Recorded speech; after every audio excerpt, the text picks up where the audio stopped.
ketiga, berbicara tentang kejujuran dan saleh adalah orang yang dapat dipercaya dalam perkataan dan perbuatan. Kesalehan Ayub terbukti, teruji ketika dia mengalami yang namanya penderitaan hidup. Perbuatannya, kesalehannya sudah teruji, saudaraku. Saudaraku, Bapak Ibu yang dikasihi dalam nama Yesus, orang-orang yang dapat dipercaya dalam perkataan dan perbuatan, mereka adalah juga orang-orang yang berkomitmen di hadapan Tuhan, memiliki integritas yang tinggi dalam Tuhan, memiliki kualitas hidup yang baik di dalam Tuhan. Saudaraku, tanpa Tuhan kehidupan kita pasti tidak memiliki tujuan. Tanpa Tuhan, saya percaya tujuan hidup kita tidak akan pernah memiliki makna. Dan oleh sebab itu, saudara hidup harus memiliki tujuan dan memberikan dampak bagi dunia ini. Katakan amin. Tanpa memiliki tujuan, tanpa memiliki makna dalam hidup, saya percaya saudara pasti menjadi orang Kristen yang biasa-biasa saja dalam Tuhan. Memiliki yaitu tujuan hidup, makna dalam hidup ini.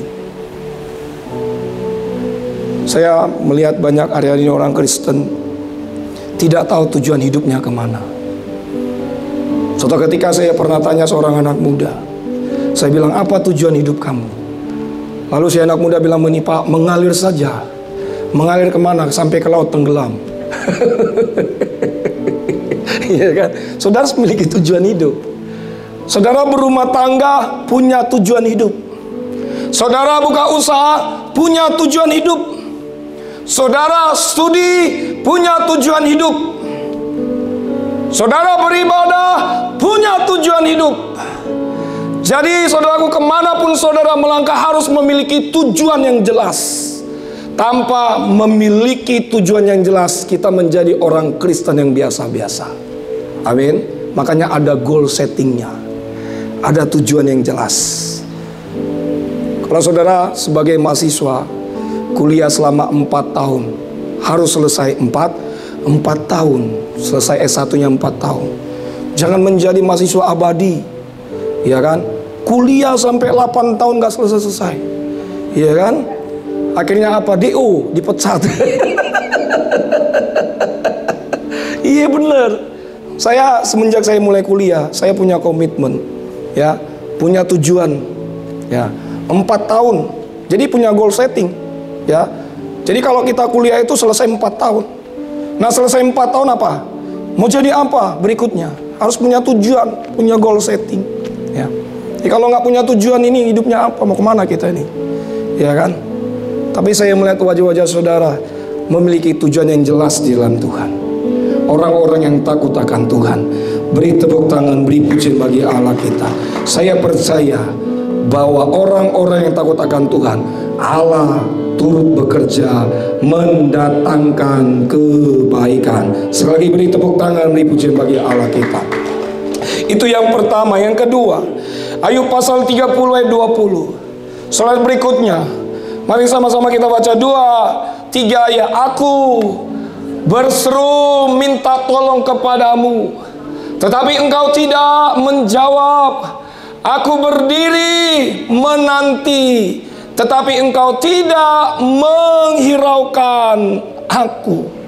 Yang kedua yang dapat kita pelajari, bagaimana supaya kita tetap bertahan sampai pada akhirnya.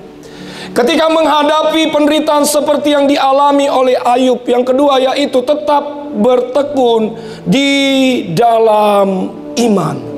Mungkin saudara berkata kepada saya, Pak Pendeta, mana ketekunan iman seorang Ayub? Ada 2 alasan bahwa kita lihat ketekunan iman Ayub. Yang pertama adalah bahwa Ayub tidak pernah meninggalkan Tuhan. Dia sadar bahwa Ayub berkata, tanpa Tuhan saya tidak bisa berbuat apa-apa. Tidak sedikit pun Ayub pernah meninggalkan Tuhan. Tetapi sahabat-sahabatnya meninggalkan dia. Pak, Bu, memang hal yang manusiawi. Kalau kita pas lagi di atas, orang-orang pasti mendekati kita. Kalau kita punya jabatan, orang-orang pasti mendekati saudara. Tapi coba kalau saudara pas lagi di posisi bawah, tidak ada satupun, saudara pun tidak akan pernah menghampiri saudara. Keluarga akan bilang begini, ya kasihan, ya nggak ada jabatannya.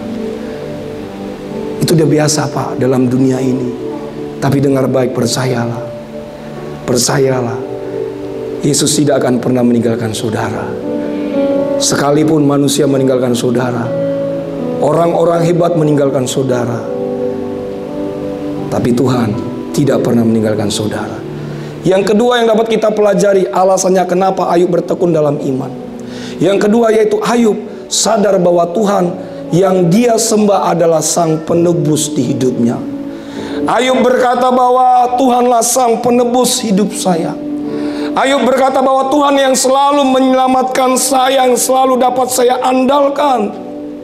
Sikap Ayub ini menunjukkan bahwa Tuhan tidak mau menerima yang buruk dalam hidupnya. Tetapi yang terjadi Bapak Ibu, sekalipun Ayub yaitu mendapatkan bagian-bagian yang buruk dalam hidupnya, tentu saya percaya semua atas seizin Tuhan. Tentu itu mendatangkan kebaikan. Saudaraku, teruslah bertekun di dalam iman. Ketika Ayub bertekun dalam iman, Ayub mengarahkan hati dan pikirannya kepada kedaulatan Allah. Ayub mengarahkan hati dan pikirannya kepada kehendak Allah. Dan Ayub mengatakan bahwa Tuhanlah kekuatanku satu-satunya. Ada satu contoh di dalam, contoh yang luar biasa, salah satu tokoh, bagaimana dia adalah orang yang bertekun. Saudara tahu siapa namanya? Thomas Alva Edison. Thomas Alva Edison, sang penemu bola lampu pada tahun 1879. Thomas Alva Edison lahir 11 Februari 1847 di Ohio, Amerika Serikat. Saudara tahu, pada umur 4 tahun Thomas Alva Edison tidak bisa berbicara. Thomas Alva Edison sering dibully oleh sahabat-sahabatnya, teman-temannya. Tapi pada umur 12 tahun, ketika dia beranjak dewasa, Thomas menerima yang namanya mukjizat Tuhan.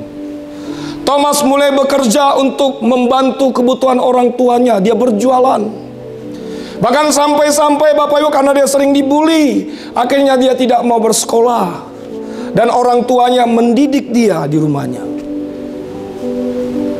Nah saudaraku, apa yang terjadi? Thomas pernah melakukan suatu penelitian yang luar biasa. Waktu dia meneliti bola lampu, saudaraku.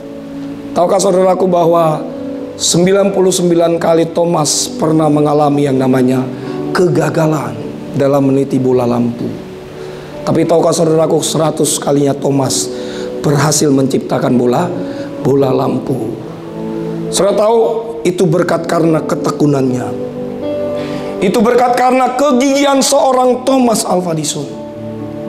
Oleh sebab itu saudara harus bertekun di dalam iman. Tanpa ketekunan tidak ada hasil yang memuaskan dalam hidup ini. Katakan amin. Bertekunlah Pak. Satu ayat yang sangat luar biasa, Yakobus bilang begini. Yakobus pasal 1 ayat 3 sampai dengan 4. Yuk, slide berikutnya. Sama-sama kita baca. 2, 3, iya. Sebab kamu tahu bahwa ujian terhadap imanmu itu menghasilkan ketekunan.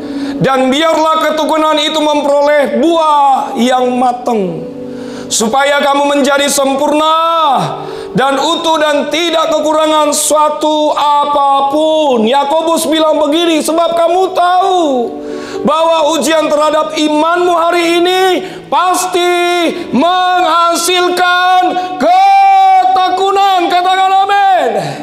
Teruslah bertekun, teruslah berharap kepada Tuhan.